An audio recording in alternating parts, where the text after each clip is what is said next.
Welcome back to Hindi class.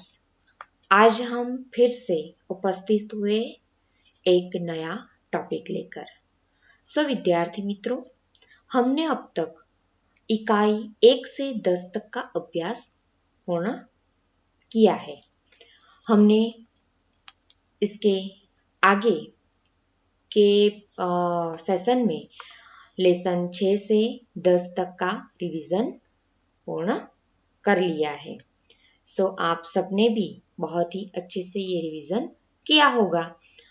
तो चलिए, मैं आज आपके साथ एक नया टॉपिक की चर्चा करने वाली हूँ और हमारा नया टॉपिक है एक यात्रा यह भी। इकाई 11 रामदर्श मिश्र जी द्वारा लिखित यह एक कहानी है। इसका साहित्य प्रकार क्या है? कहानी। आपको ये याद रखना है। आज हम कहानी पढ़ेंगे। विद्यार्थी मित्रों, कहानी पढ़ने से समझने से पहले हम उसके लेखक के बारे में कुछ जानकारी ले। चलिए विद्यार्थी मित्रों, आप अपना पाठ्य पुस्तक निकालिए और पाना नंबर 44 पे ध्यान दीजिए। लेखक है रामदर्श मिश्र जी। जन्म उनका सन 1924 में हुआ। वह रामदर्श मिश्र जी हिंदी साहित्य के प्रथम कोटि के साहित्यकार हैं। उन्होंने कहानियां, काव्य एवं उपन्यास आदि क्षेत्रों में अपनी कलम चलाई है। उनके बहुचर्चित उपन्यास है जल टूटता हुआ और पानी के प्राचीर। उनकी कविताओं के संग्रह है बेरंग, बेनाम चिट्ठियां, पक गई है धूप, जुलूस कहाँ जा रहा है और आम के पत्ते।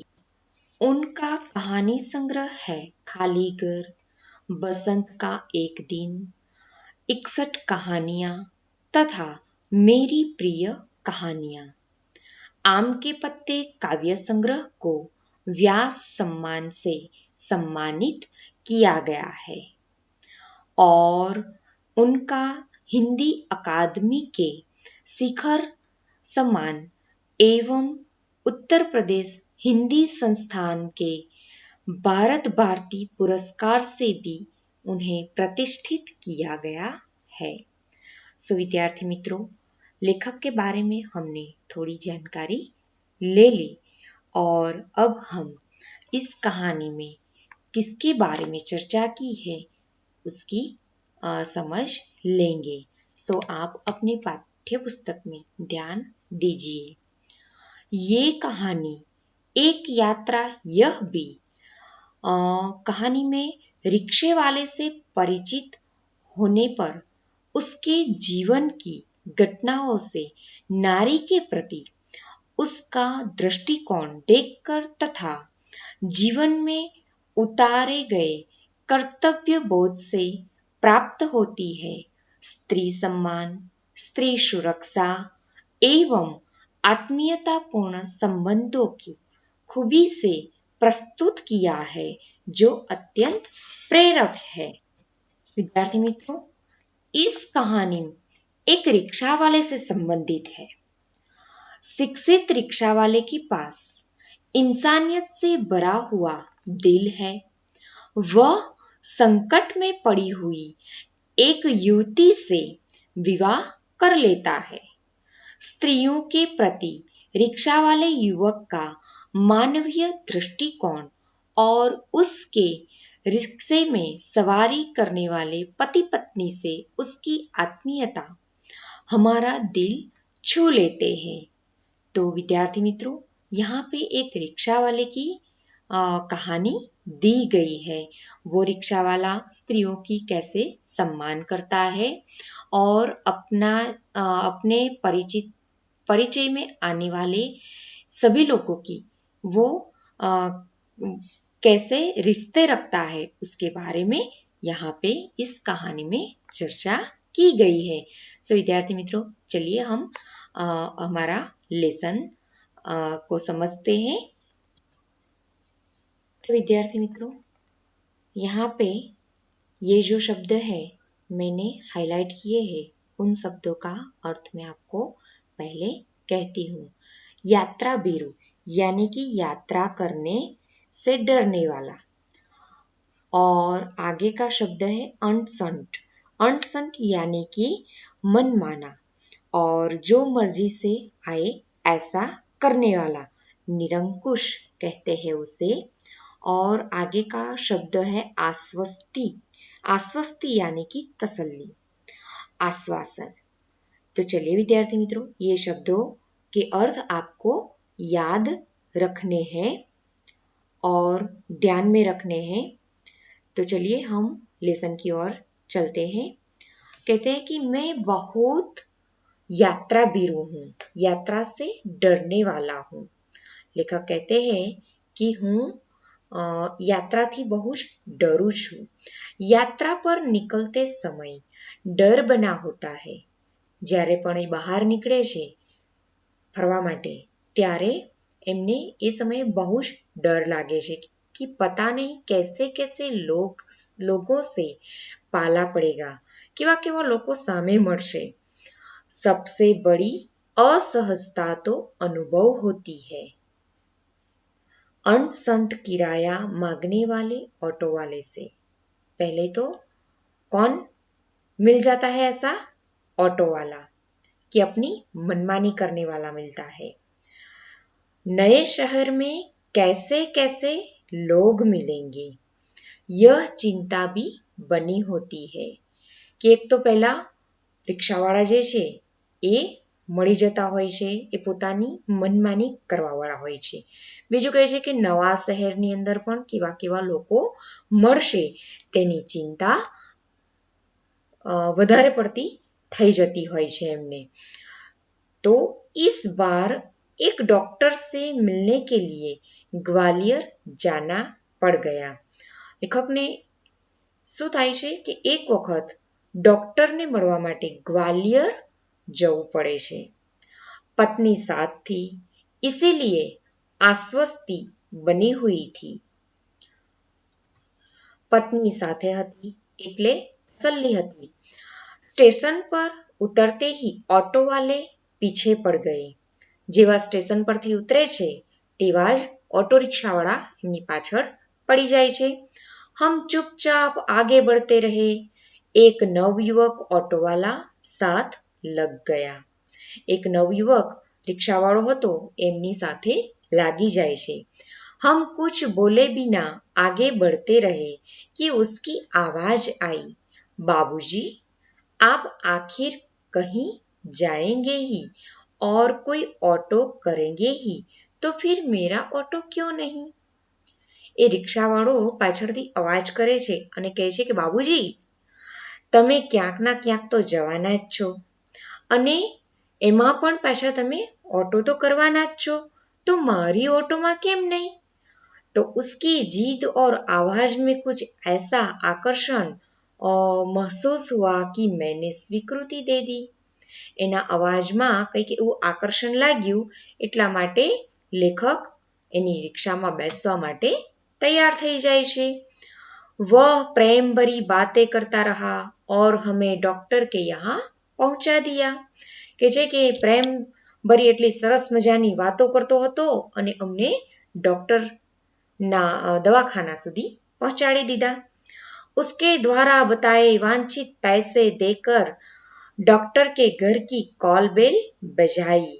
એને કીધેલા પૈસા અમે આપી દીધા અને ત્યાર પછી ડોક્ટરના દવાખાને પહોંચી અને બેલ વગાડ્યો। ज्ञात हुआ कि डॉक्टर ने क्लिनिक की जगह बदल दी है। ત્યારે ખબર પડ્યું કે ડોક્ટરે પોતાનું ક્લિનિક બદલી દીધું છે, દવાખાનું ક્યાંક બીજે શિફ્ટ કર્યું છે। ऑटो वाला बिना हमारे कहे हमारा इंतजार कर रहा था। એમના કહ્યા વગર જ એનો ત્યાં इंतजार કરતો હતો રિક્ષાવાળો। हमें नई जगह पर पहुंचा दिया અને ફરીથી ડોક્ટરના નવા ક્લિનિક પર એમને ત્યાં પહોંચાડી દે છે। मैंने पूछा कितने पैसे दे दूं? કેટલા પૈસા આપું?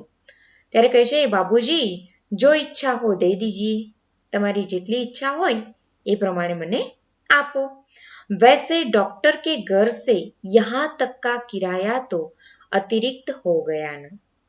એટલે કે જે પહેલા દવાખાનું હતું એનું જે ભાડું આપ્યું હતું એનાથી તો આ ભાડું વધી ગયું ને. उसने पूछा बाबूजी यहाँ से कहाँ जाएंगे? તમે અહીંયાથી પછી ક્યાં જશો? એવું એ પેલા लेखक ने पूछे छे. मैंने होटल का नाम बता दिया और कहा, હોટલનું નામ બતાવી દીધું અને કહ્યું, ભાઈ तुम जाओ यहाँ देर लग सकती है. એ રિક્ષાવાળાને કહે છે કે ભાઈ તું હવે અહીંયાથી જઈ શકે છે, અમારે અહીંયા મોડું થવાની શક્યતા છે. એટલે કે છે કે कुछ बोला नहीं, शांत रहे છે.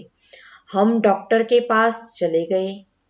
घंटा भर बाद निकले तो देखा वह वहीं खड़ा था. ખાસો સમય પછી અમે બહાર આવ્યા અને જોયું તો એ રિક્ષાવાળો ત્યાં ને ત્યાં જ ઊભો હતો. अब हमें महसूस होने लगा था कि यह ऑटो वाला कुछ और है. वह हमारे भीतर घर करता गया. અમારા એ નજીકના નજીક આવતો ગયો અને એની સાથે સંબંધ જોડાતો જાય છે. હોટલ પર छोड़कर उसने पूछा, फिर कब आऊं? હોટલ પર અમને છોડ્યા પછી ફરી પાછો પૂછે છે, હવે અહીંયા હું પાછો ક્યારે આવું? यानी आप शहर में घूमेंगे फिरेंगे न, आपको जहाँ जाना होगा ले जाऊंगा, वैसे यहाँ कब तक है?